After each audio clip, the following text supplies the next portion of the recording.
Hi, so this video is going to be directed to everyone at Hofstra when I was there, and the Hofstra drama department especially, um,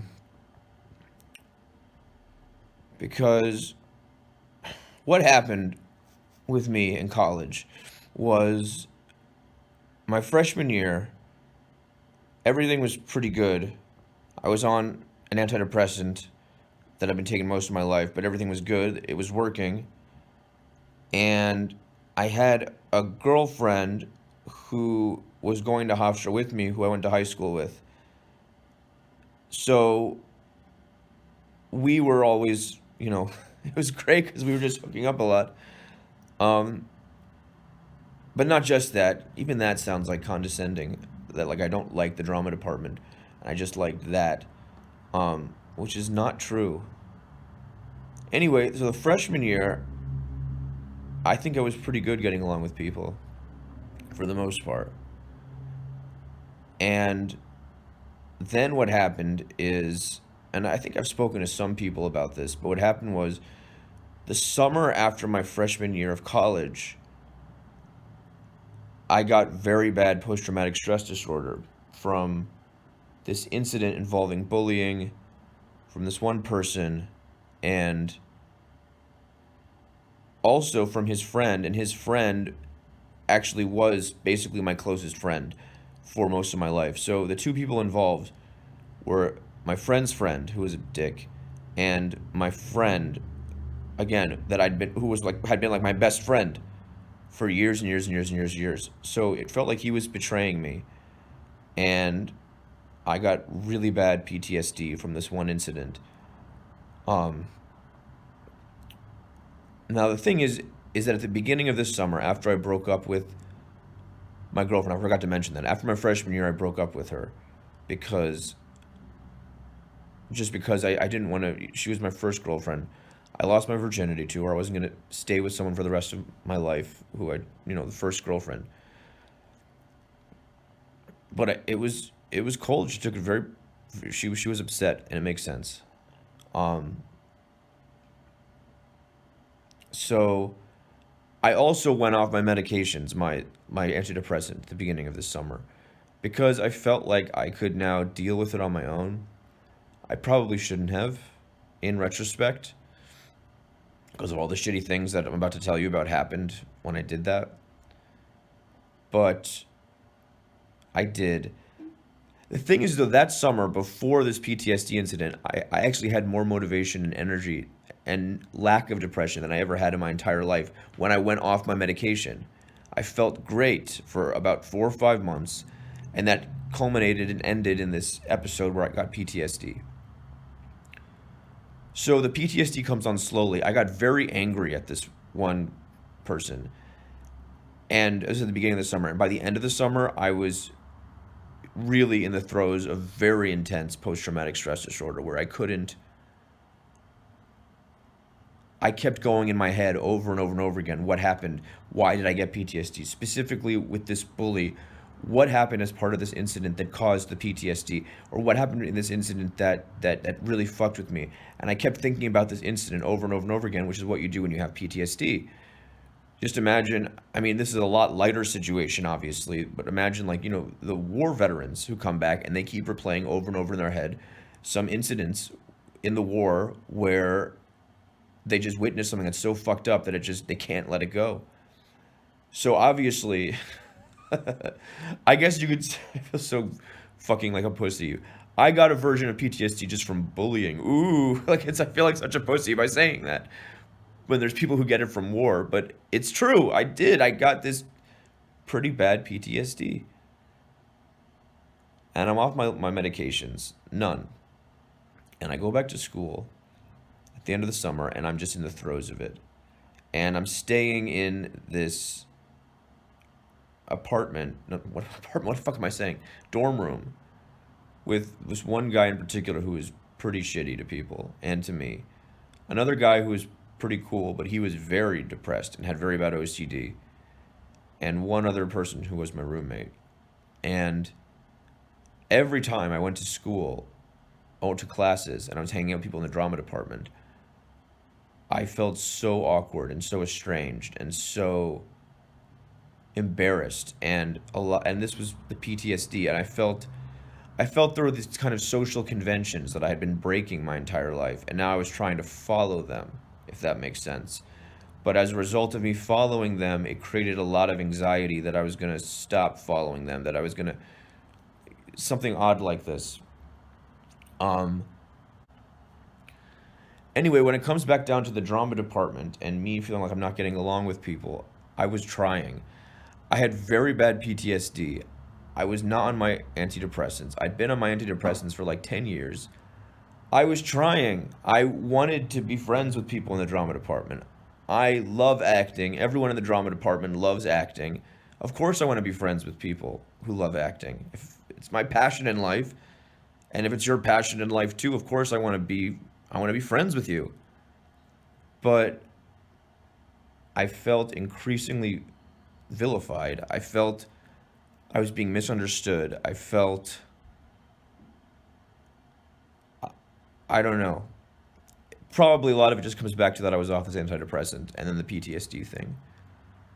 But it's true every single time I was around people, and then I started to get this symptom that's like classic PTSD, where your palms start sweating.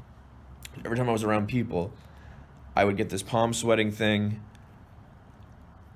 And anyway, ultimately, so then what happened though is when I got back to school, I knew that I was fucked up from PTSD. So I tried to find some kind of therapist in the area who maybe helps with PTSD, and I did. I found this one therapist, and he helped me for a while. He did this kind of therapy which is called EMDR. You can Google it if you want. E like elephant, M like Mary, D like dog, R like Robert, which is a kind of therapy that's specifically for PTSD. It helps you unblock these trapped memories, and then you can kind of go on with your life. So I was seeing this guy at this point, and at first he was helping me for the first half of the year. But then after winter break, when I went back and I was doing, I was Hamlet, I was playing Hamlet. The therapy started to turn really bad, and really bad, really quickly.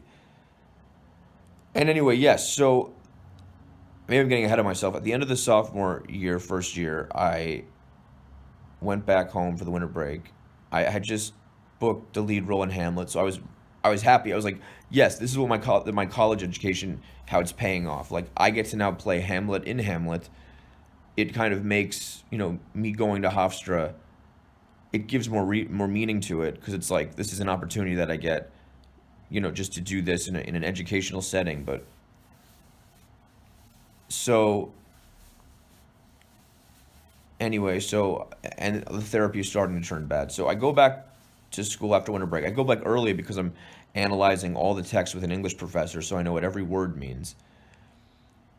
I go back to school. The rehearsals for Hamlet start, and again, I just feel more and more vilified, or like I'm being weird, or like people don't like me, or it's strange. The PTSD, I guess, was increasing. So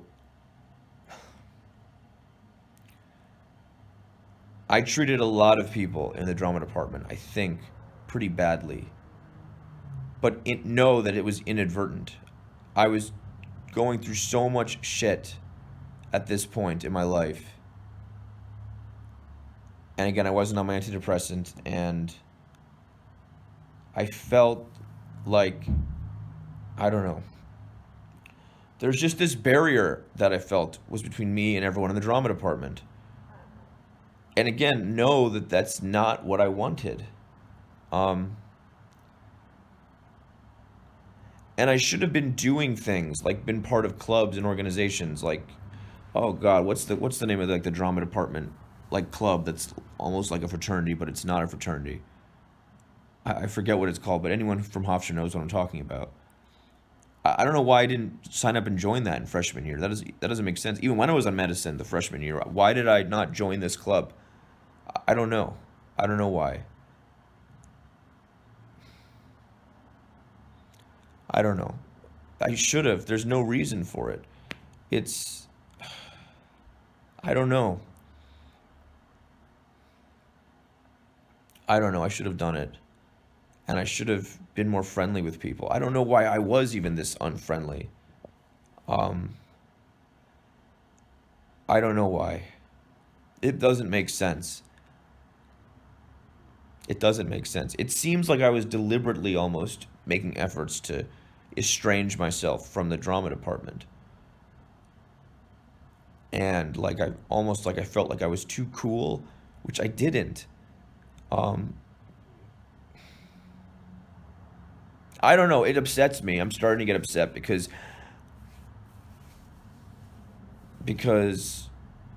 there's no reason why I pushed everyone from the drama department out of my life. And then this is skipping way ahead, but then after I graduated college, I would do this stupid OCD rejecting thing where I would write to people online like, I can't hang out with you, but whatever. And it's like, what the fuck was that? I don't know what that was. I mean, I have ideas, but it's like, how more actively can somebody try to push a group of people out of their life than the way that I treated everyone at the drama department? Like, who the fuck am I? Like, what the fuck?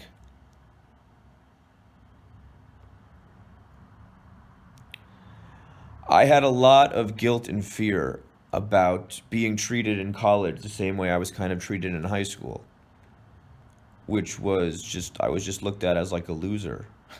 You know, people in my high school treated me awfully. And possibly some of this PTSD I was talking about was this fear of kind of being too close to people for the fear that I'm going to kind of develop some kind of stigma and people are just going to see me as like a loser forever. And that's not what I wanted.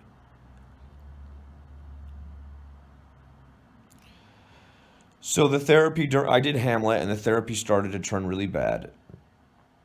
And my therapist started telling me you have to be less angry at people. And I was getting worried that if, again, this stigma thing, I was afraid the stigma from high school was going to come back in college and a PTSD. And not to mention, I'm playing Hamlet in Hamlet, which is like the most PTSD role ever. So that's like making the PTSD probably more, maybe, even though I like to think of myself that I'm professional enough that I can separate the role from myself.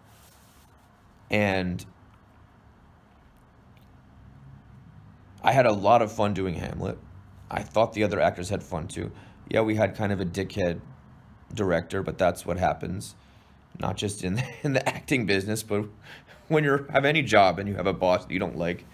So, you know, and then the director left, and I felt really bad energy from everyone in the cast that I was too arrogant or whatever, which I might have been, and if I was, I'm sorry. And somebody in the cast eventually told me we're upset because we feel like you're changing the direction too much.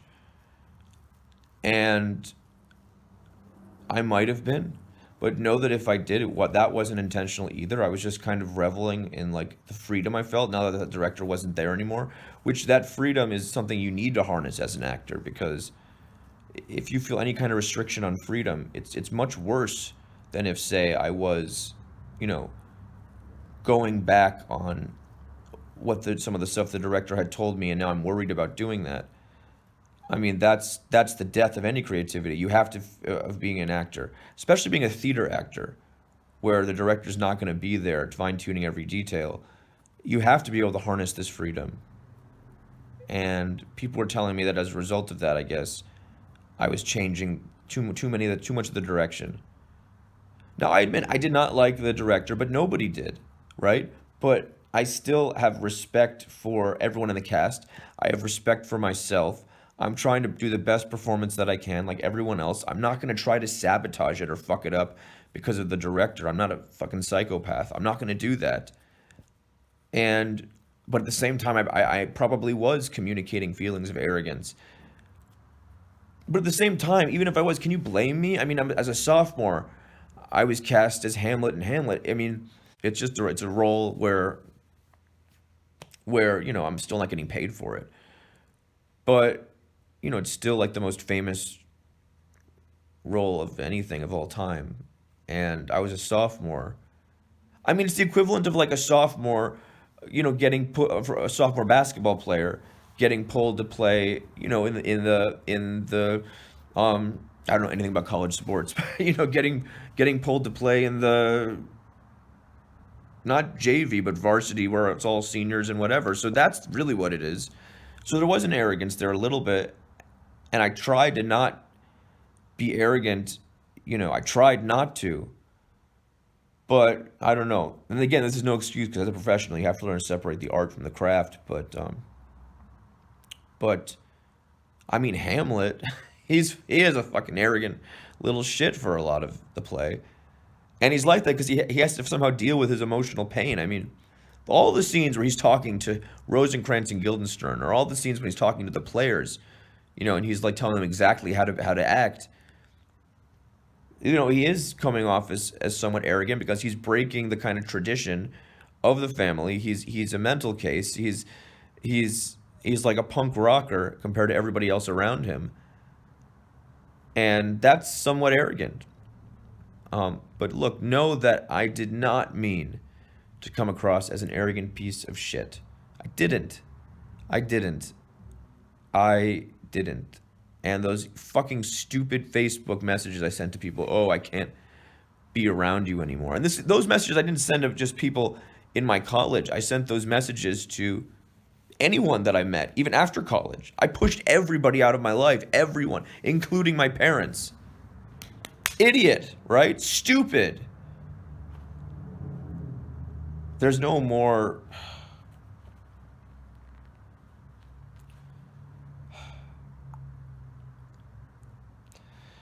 It's a weak thing to do. It's a weak thing to do. And I'm sorry. Please accept my most humble apology to everyone who I ever pulled that crap on. Everyone in Hofstra. Everyone who I was in this play, with the Ziggurat Theater Ensemble. All those people. I started, hanging out with kind of a group of dudes, another group of I made friends with certain people, and I pushed those people out of my life. Every acting teacher I pushed out. I was a fucking piece of shit. And I don't know, maybe there's certain things that I don't deserve. Maybe I don't deserve your forgiveness because of the way that I was, even with this video. And I just have to accept that, I guess, even though it sucks. But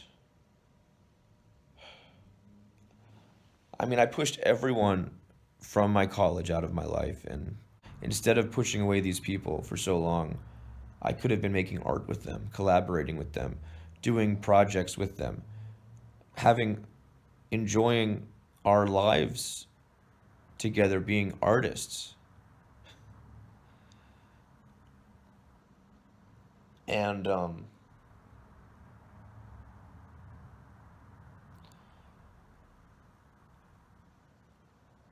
there's no excuse for my behavior.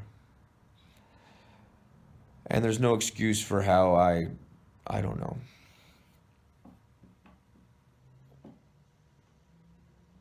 I'm sorry. I'm sorry.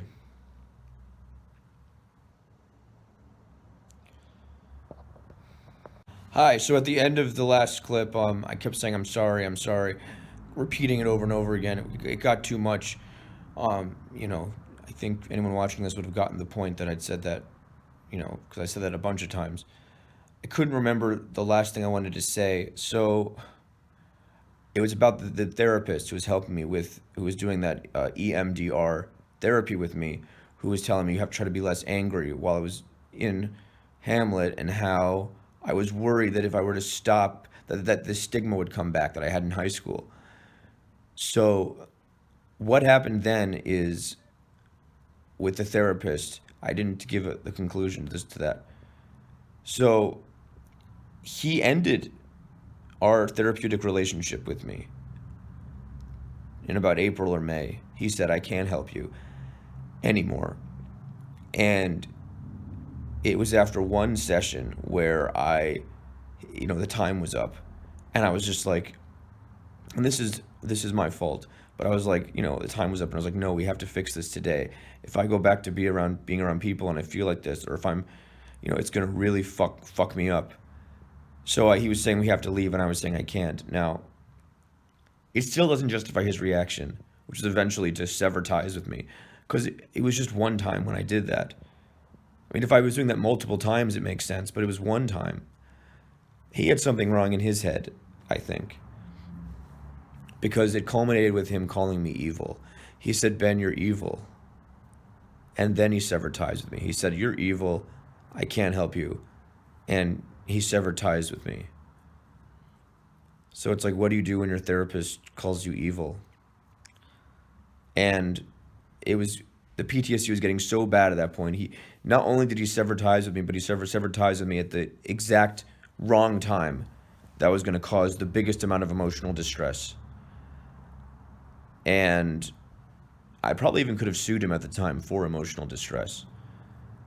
Because how do you just tell someone who you formed an amazing connection with, and my connection with him was helping me so much until around this time, but I mean, if he just wants to sever things and he thinks things aren't working, he just says, we're done.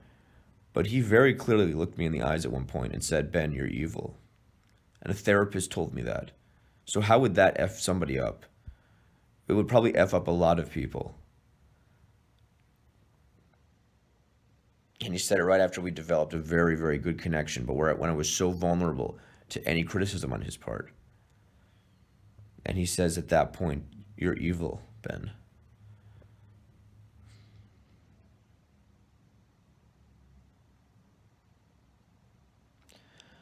A lot of my issues stem from the fact that I never felt like I had a good relationship with my father. So as a result of that, I project my father onto, therapists and onto a lot of people unintentionally, but I do it because I'm so desperate for that kind of feeling of love and acceptance that I don't feel like I ever got. Even though I think my dad's an amazing guy, amazing dad. He does love me. He's tried as hard as he can his whole life. And I feel guilty for saying this, but there's just certain things that I never got from him that I wanted, even though I know he tried his best. So when a therapist then looks me right in the eyes after we've kind of maybe fixed this issue or with my father, and when I'm in that vulnerable state, and tells me, I think you're evil, it hits really deep. It hits really, really deep. And that's what I was dealing with towards the end of my sophomore year after Hamlet, when I think there was some other play that I was like the backstage crew on. And I was dealing with my therapist, who had built up this relationship with, calling me evil.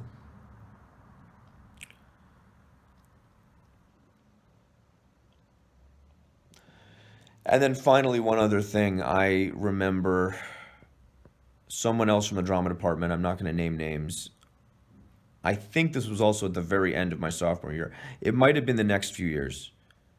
But he was talking to me, and he said something to me where it seemed like that it's like when he said this thing, it was almost like he was going, this is what the whole department really thinks of you, Ben. That was his tone.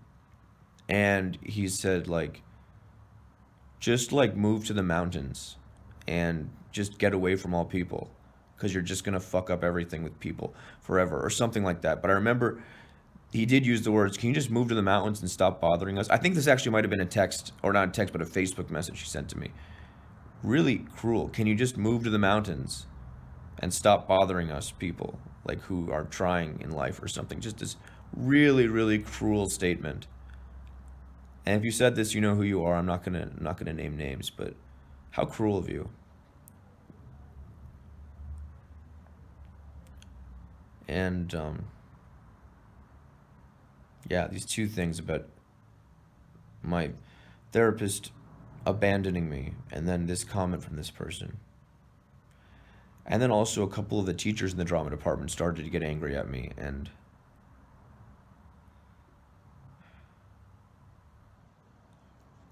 in conclusion, I want to make friends. I want forgiveness from the drama department. I want forgiveness from any group of friends that I've done this to, where I push everyone away. And I want to get past this and have a fun life as an artist with people who are similarly minded, like-minded. And that's it.